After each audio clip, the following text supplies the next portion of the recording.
Oh, put my hand in the oil.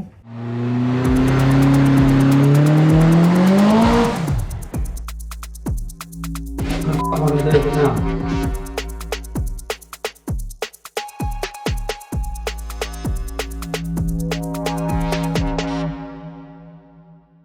Good day, you beautiful people. My name's Bizzle, this is Tea and Bizz-Kits, and I don't know if you've noticed, but I've been away for 3 weeks. The cadence of the videos have been a bit off, but not to panic, we're still going to try and pick them up where we can. Maybe not weekly going forward, but we are progressing. So where have I been over the last 3 weeks? Well, I've been gallivanting around Europe. I've had a right old ball. Went to Monaco. Hey, welcome to Tea and Bizz-Kits. I went to Monza. But I'm at kind of a McDonald's at Monza. Disneyland Paris with the kids. Went to Italy, Lake Garda. It was gorgeous. Anyway, I'm back now. Kind of forgot what I was up to. Engine's sitting there, so I guess I took that out. This all looks really nice here. Looks like someone's kind of sanded it back and got rid of the rust and done an okay job of painting it as well. Lovely, nice bit of vinyl on the top here. Whoever done that, tell you what, they're pretty handy. But I'm back now anyway, so I'm going to carry on fitting some bits. See if I can get the engine back in. Got some goodies to fit. But yeah, thank you very much for joining me again for another episode of Tea and Bizz-Kits.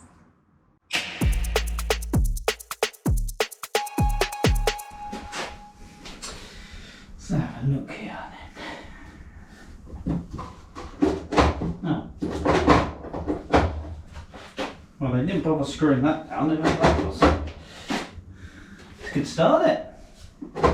Whoever was here before couldn't even be bothered to fix this in properly. The nuts on the back. Oh yeah, they fingered the nuts on the back. Didn't put washers on though. So that's a start, put some washers on. Oh man, 2 of them are tough to get to. You guys need to see this. It's tough to get underneath the dash, but actually look, ooh, this is my wiring. Main loom, bottom of the glove box this is. Over towards the other side, but where I'm trying to show you is, they're the 4 bolts. 2 of them I can get to. 2 of them I've got no chance in getting to. Hot. Fingers ache. Steering column stabbing me in the chest. Oh, I need a wee. Arms ache. Can't be bothered. Question why we do these things. Nice hot beverage. Help me now. Oh, burn. Oh. I'm not taking it off again.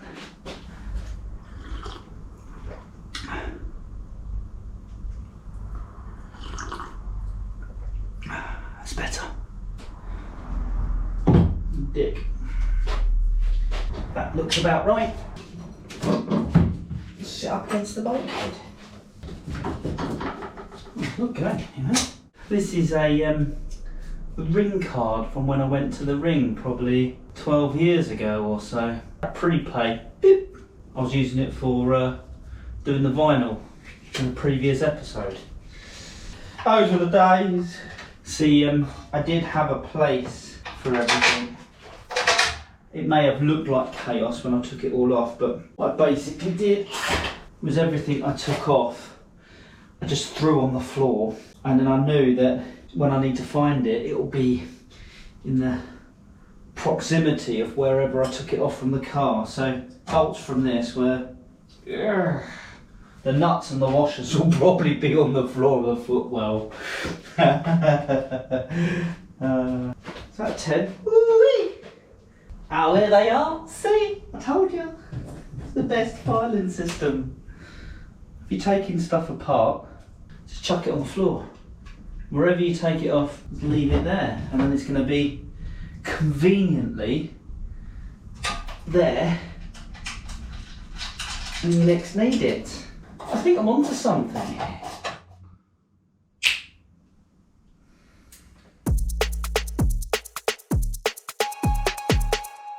So I've had a little bit of an issue. The gearbox filler plug was really difficult to undo, so I thought I'll pull the gearbox a long way forward so I can get to the plug and undo it so I can change the gearbox oil. Well, having never done this before, the shaft pulled out the back of the gearbox, put oil all over the floor, and the most annoying thing about it is that being second hand, I had no idea what the condition of the oil was. So I thought, oh, I'll take it out, drain the oil, put fresh oil in. Look at that. That is pretty goddamn clean. So, all that effort for nothing. But at least I can renew the plug, put fresh oil in. Oh, I put my hand in the oil. Oh. This stuff is the worst smelling oil in the world. Oh.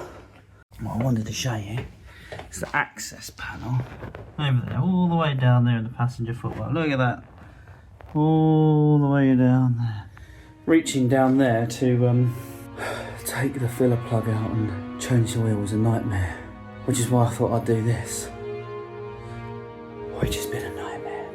Fitting a new clutch, which shouldn't really have taken me as long as it has, but just everything takes forever when you're on 2 axle stands in a tiny garage with limited tools and time.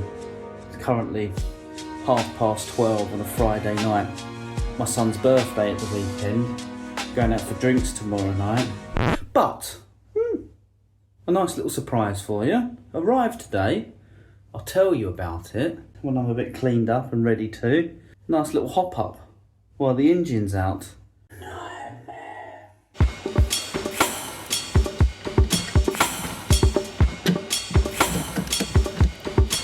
I'm gonna get my hands in it. It's a nightmare trying to do stuff under the car, let alone trying to set up the video and get it done. So just assume that magic's done and that's now in, right? But trying to get my hands up underneath there with a camera, with the lighting. There's no space under here as it is. So I'm very sorry, viewers, that you didn't get the glory shot as I put the nut in. That's what she said. Don't you dare. Some Jenga skills here, look. Bit of aluminium block, odd bit of wood, aluminium block, bit of wood, gearbox. Just so I could move the jack to the back so I could get this up. So, you know, it's all a bit faffy, isn't it?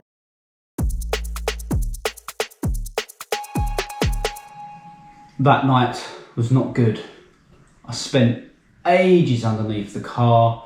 I stank of oil for ages. It was one of them days or one of them nights that just really put you off of kind of working on a car. So I haven't been out there for like 2-3 days because of it, and spent some time actually planning for that modification, that little hop up that I mentioned. So I managed to bag myself a lightened flywheel. Although this isn't stamped, the seller tells me that actually this is from TTV as well.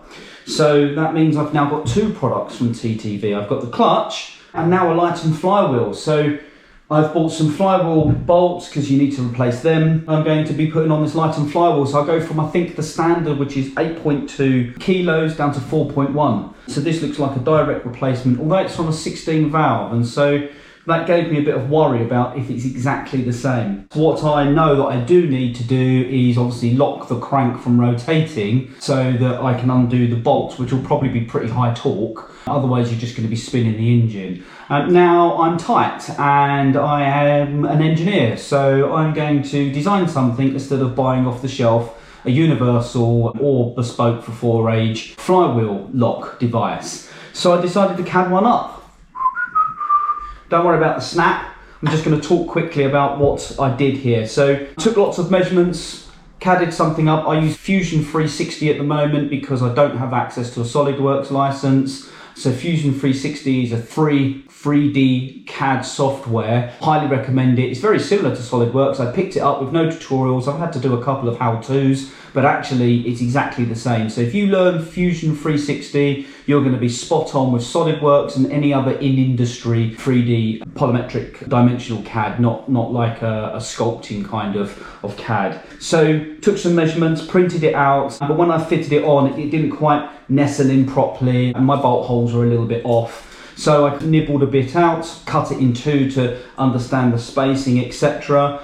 Printed another one off. You can see here that I've changed this clearance hole a little bit here, changed the tooth spec a little bit, still not perfect. The funny thing with this, the outer gear for the flywheel, you're wrapping teeth around that, which is unusual because you don't have concave gearing very often, you always have convex gearing. And so the teeth don't just slot on because they're at different angles to drop in. So it's quite difficult actually, even when I counted the teeth and accurately measured the profile, it still didn't clip in, so it needed some work. So I went to this next version here, which you can see has got this slotted mounting hole because I thought I might be able to drop that in. And that worked well, and it also gave me some other knowledge about the exact pitch and angle needed, because who says that these two bolt holes for the gearbox sit absolutely symmetrical to the crank? You don't know that. In the end, I went for a different toothing profile. I dropped a tooth, which just for some reason seemed to work with it slotting in. It probably wouldn't mesh if it was a starter gear or something, but it works, and I printed it in a lot thicker. So this was 5% just for speed and material saving. I think this is 50%, and I've also gone for a 4-layer profile as well, just to give some thickness to the walls. And a bit more strength. So this is ABS, incredibly hard. This is not going to break. I haven't tried it yet, so we'll soon see, but I'll be really surprised if it rips the teeth off of here. I think this will be strong enough. So that was my 3D printing journey that I just wanted to talk to you about, something I've been doing on and off over the last couple of days. Again, another example of why 3D printing is so useful for doing stuff. I cannot emphasize enough, really, that I think that if you're messing around with cars, if you're modifying cars regularly, being able to use Fusion 360 to model something and a 3D printer that can print ABS is invaluable. I've saved hundreds of pounds making brackets, jigs, retaining cups for the calipers. There's so many different bits. Look back through my episodes because I've applied it in lots of different ways. If you can't do this, but you want something like this, then give me a shout. Reach out to me on the Tea and Biscuits Facebook page and I'll model something up for you. And I won't be necessarily in it for profit.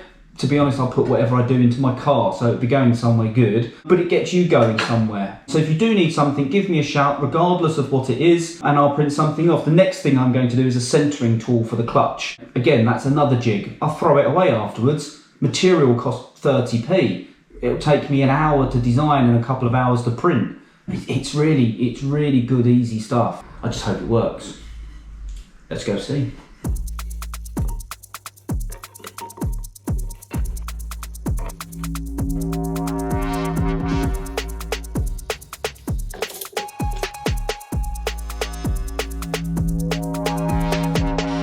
I don't know if this is going to be easy to take off or not.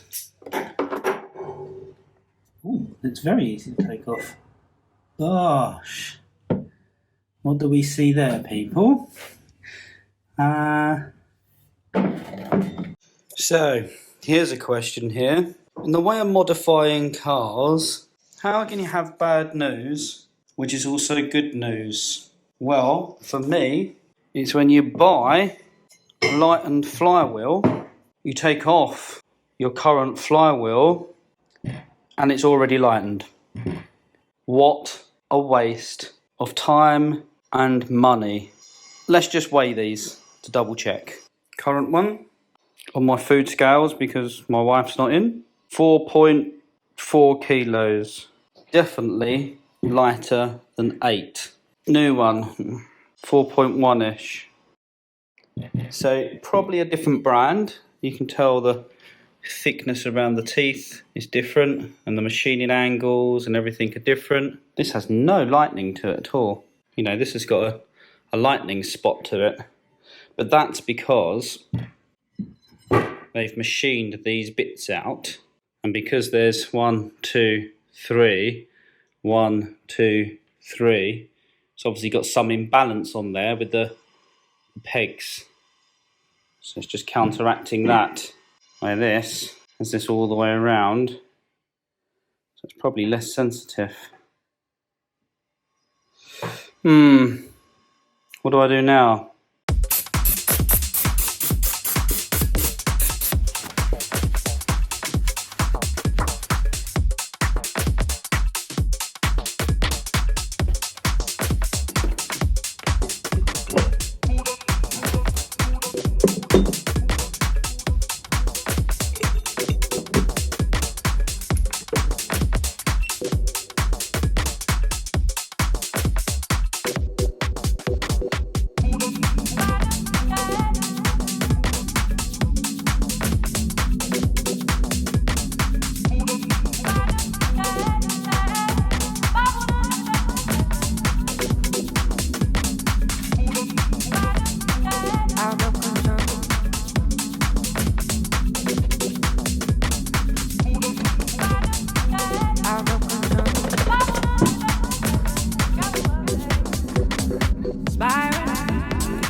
So the engine is in. I'm super chuffed to finally get pretty much all the bolts in. Need to go around and give everything a nip up, but it's pretty much there. So I think I'm going to end this episode here. The next episode is going to be connecting everything back up. Probably going to identify some other problems while doing that, or opportunities, but that's probably going to be one of the next episodes. So in the meantime, thank you very much for watching, especially to the end of the episode. Make sure you do like, share, subscribe and all that jazz. And my name's been Bizzle. This has been Tea and Biscuits.